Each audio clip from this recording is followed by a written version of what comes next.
Dark Meat, inspired by true events. An original short story by B.B. Gibbs, all rights reserved.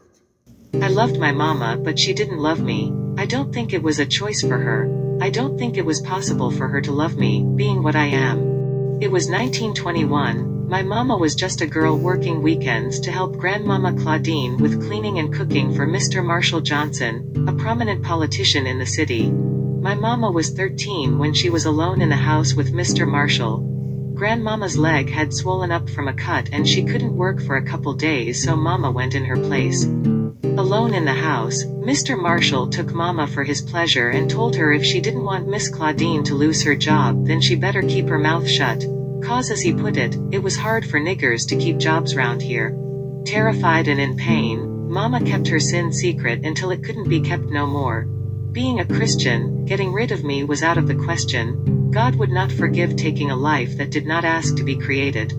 A month before my birth, Mr. Marshall was stabbed to death by Mrs. Marshall. Story goes she got tired of getting beat on, so she got his belly full, got him full of liquor, laid with him, then split him open from gullet to groin. The newspapers said the blood painted the walls. Mrs. Marshall Johnson went to a place for rich white women that lost their minds to live out her days, not a jail cell or crazy house like colored folks. Grandmama Claudine got septic and died shortly after this. So there she was, my mama, a 13-year-old colored girl with a half-white baby to feed, and all she had was her beauty and her body, so that's what she used. Mama started selling herself to feed us. She sold herself to colored men, she sold herself to white men. She sold herself to the rich men and poor men alike. To take care of us, Mama sold her innocence and soul away.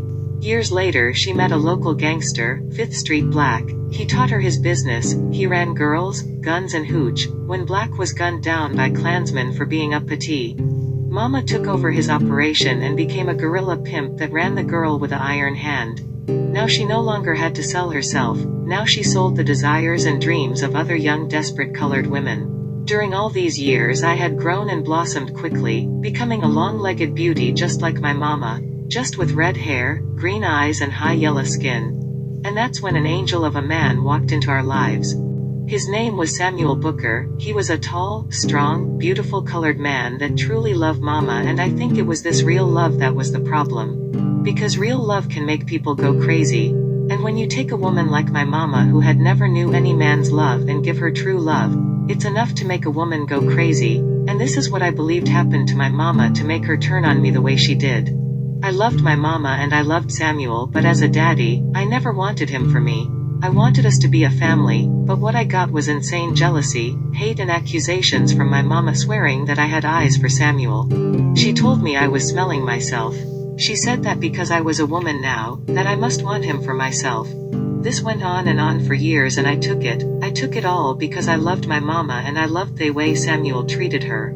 But then the hateful words turned to beatings. I took all the beatings till one day she tried to kill me. One morning, Mama grabbed the big kitchen knife and attacked me coming out of the bath and chased me through the house, slashing and cutting up my back. I ran out the back door naked, bloody and terrified. All I know is that I had an axe in my hands from the wood pile. My mama lunged to bury the knife in my back.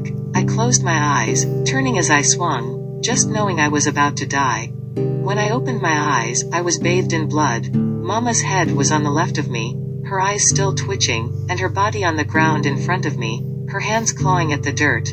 I knew what happened to colored folks in jail. I knew what happened to colored women in the nut house. I knew if I ran they would run me down, so decided not to run. I remember when I was a little girl my mama had a customer that was a seaman and he would tell me stories about all the strange places he had been. He once told me of a tribe of savage colored folks in Africa that ate their prisoners caught in war.